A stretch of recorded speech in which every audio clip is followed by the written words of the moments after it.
Pyari Bazaar Wholesale and Retail, Pyari Junction, Padakkancherry. Gifts, arts and craft items, hamper boxes, electric toy vehicle, educational items, traveling and school bags, trolley boxes, office stationery, photo frame നിർമ്മിച്ചു നൽകുന്നു. Pyari Bazaar Wholesale and Retail, Pyari Junction, Padakkancherry. ASHA വർക്കർമാരുടെ സമരം ന്യായമായ ആവശ്യമെന്ന് പ്രശസ്ത എഴുത്തുകാരി Sara Joseph Vadakkanchery Vayalar Ramavarma സ്മാരക ലൈബ്രറിയിൽ സംഘടിപ്പിച്ച യുവകാവ്യ പുരസ്കാര ചടങ്ങിൽ പങ്കെടുത്ത് സംസാരിക്കവേ ബിനോയ് വിശ്വം ഉൾപ്പെടെയുള്ളവരുടെ വേദിയിൽ വെച്ചാണ് ഇക്കാര്യം പറഞ്ഞത്. ആശാ വർക്കർമാരുടേത് ന്യായമായ അവകാശ സമരമെന്ന് പ്രശസ്ത സാഹിത്യകാരി സാറ ജോസഫ് പറഞ്ഞു. വർഗ സമരങ്ങൾക്ക് നേതൃത്വം നൽകി വന്ന കമ്മ്യൂണിസ്റ്റ് പാർട്ടികൾ വിഷയത്തിനെതിരെ മുഖം തിരിക്കുന്നത് പരിശോധിക്കപ്പെടണമെന്നും അവർ കൂട്ടിച്ചേർത്തു.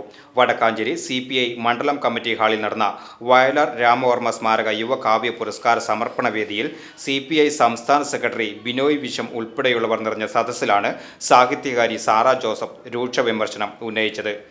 ആശാ വർക്കർമാരുടെ ആവശ്യം തികച്ചും ന്യായമാണെന്നും സമരം ഏറ്റെടുക്കേണ്ടത് സാധാരണക്കാരോടൊപ്പം നിലകൊള്ളുന്ന കമ്മ്യൂണിസ്റ്റ് പാർട്ടികളുടെ ഉത്തരവാദിത്തമാണെന്നും മറ്റു പ്രസ്ഥാനങ്ങളുടെ പേരിൽ പഴിചാരി ഇവരെ അകറ്റി നിർത്തുന്നത് ശരിയായ പ്രവണതയല്ലെന്നും അവർ കൂട്ടിച്ചേർത്തു.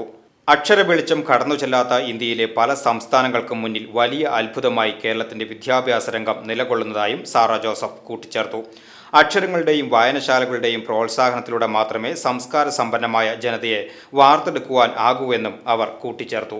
കാരണം ആശമാരുടെ സമരം അത് തന്നെയാണ് ഞാൻ ഇപ്പോൾ പറയുന്നത്. കുറെ സ്ത്രീകളുടെ സമരം ഏറ്റവും ദളിത് വിഭാഗത്തിൽപ്പെട്ട, ഏറ്റവും അടിസ്ഥാന വർഗത്തിൽപ്പെട്ട, ജാതീയമായിട്ട് ഏറ്റവും താഴ്ന്നു നിൽക്കുന്ന കുറെ സ്ത്രീകളുടെ ഈ സമരത്തോട് ഈ സർക്കാർ എടുക്കുന്ന നിലപാട് തിരുത്താൻ സർക്കാരിന് സാധിക്കണം. തിരുത്താൻ പ്രേരിപ്പിക്കാൻ സർക്കാരിന്റെ കൂട്ടുകാരായ നിങ്ങൾക്കും സാധിക്കണം. ഇത് ഈ അവസരത്തിൽ പറയുന്ന അനുചിതമാണ് എന്ന് നിങ്ങൾക്ക് തോന്നിയാൽ എന്നോട് ക്ഷമിക്കുക.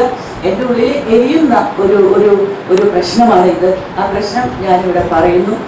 VCV news, Vadakkanchery.